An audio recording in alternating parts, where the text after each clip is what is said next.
Los electrolitos pueden ser uno de los temas más complicados para comprender, pero es algo que todos los médicos tenemos que saber. No nos vamos a poner a hablar de todos los electrolitos o a enfocarnos en correcciones o métodos o ese tipo de cosas, ¿no? Eso va para las clases de fisiología.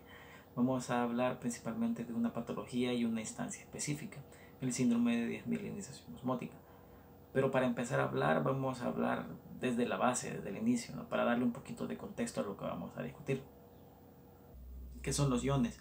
Los iones son átomos o moléculas que han ganado o perdido un electrón de valencia, siendo los electrones de valencia los que se utilizan para cubrir la capa más externa del átomo. Estos iones se van a formar con la disociación de los electrolitos y tienen múltiples funciones, entre las cuales se pueden enumerar el control de la ósmosis entre los compartimentos, el equilibrio ácido-base, sirven para transportar la corriente eléctrica que permite generar potenciales de acción y pueden servir como cofactores entre reacciones enzimáticas. Sus concentraciones típicamente se expresan en mil equivalentes por litro, dando la concentración de cationes y aniones en una solución, siendo los cationes los iones que tienen una carga positiva y los aniones los iones que tienen una carga negativa. El contenido de electrolitos del líquido extracelular y el líquido extracelular va a variar enormemente.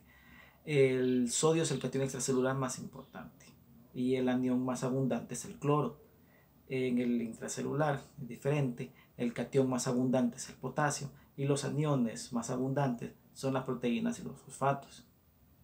Enfocándonos en el sodio, la concentración plasmática de sodio oscila entre 136 y 148 mil equivalentes por litro, también dependiendo de la literatura que se revise, y va a formar cerca de la mitad de la osmolaridad del líquido extracelular, un 142 de cerca de 300 miliosmoles por litro.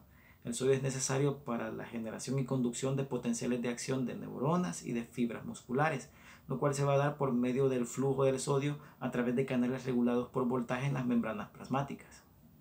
El nivel de sodio es controlado por la aldosterona, la hormona antidiurética y el péptido atrial natriurético. El exceso de sodio se excreta por vía renal, pero el riñón también es capaz de retenerlo en los casos que haya una escasez de sodio.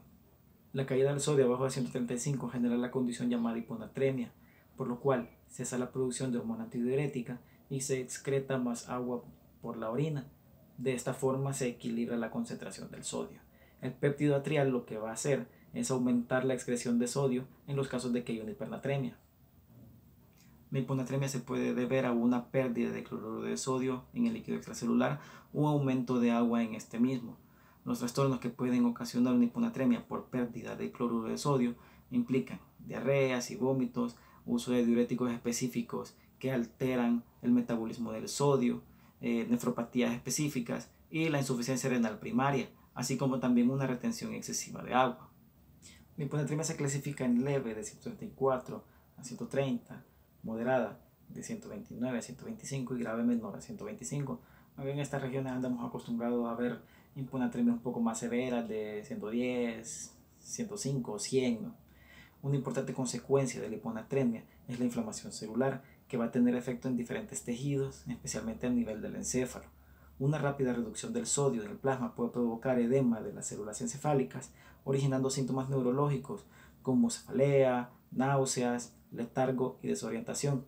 Si es incluso mayor a 115, la inflamación puede ser tan severa que lleve al paciente a presentar convulsiones, coma, daño cerebral e incluso hasta la muerte.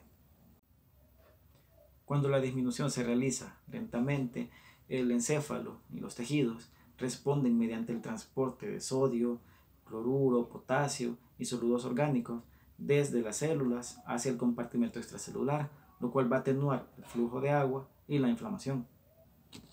El tratamiento de la hiponatremia depende de la causa, de la gravedad de los síntomas y la rapidez de la interacción del cuadro, pero lo más importante va a ser la velocidad con la cual corrijamos este trastorno. Los riesgos principales de corregir una hiponatremia muy rápido son la generación de una hipervolemia y la mielinólisis central pontina o síndrome de desmielinización osmótica. La desmielinización osmótica puede suceder entre 48 horas y semanas posterior a la corrección.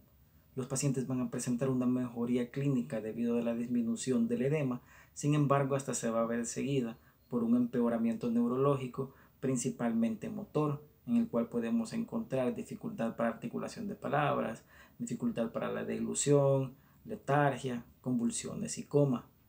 Lo que sucede en este caso es que se supera la capacidad del encéfalo de reabsorber los solutos perdidos por las células, lo cual va a ocasionar una lesión y pérdida de la vaina de mielina de los nervios.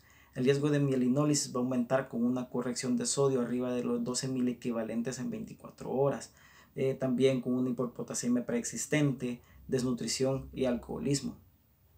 Si no existen factores de riesgo de mielinólisis como una hipopotasemia, desnutrición, hipoxia, alcoholismo o quemaduras, se recomienda una corrección del sodio de hasta 10 milimoles en 24 horas y 18 milimoles en 48. Si existe cualquiera de estos factores de riesgo, se recomienda no máximo de 8 milimoles en 24 horas y 18 en 48 horas.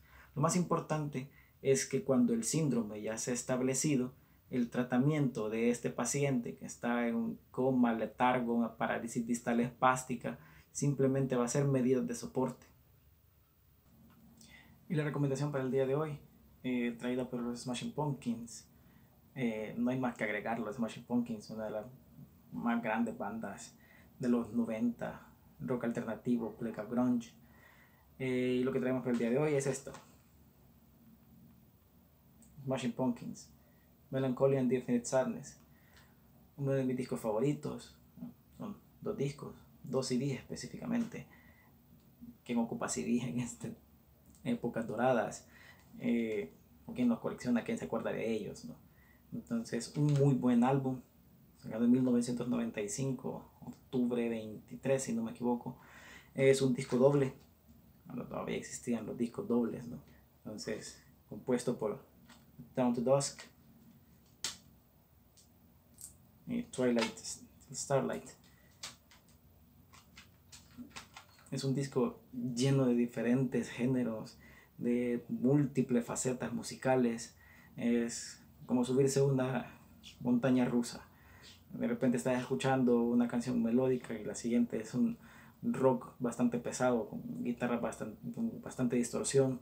Un muy buen álbum, escúchenlo. Este no lo compré cuando salió, lo compré hace un par de años en eBay y no me salió caro, me costó como unos $10. Entonces, muy bueno, muy buen álbum, lo recomiendo.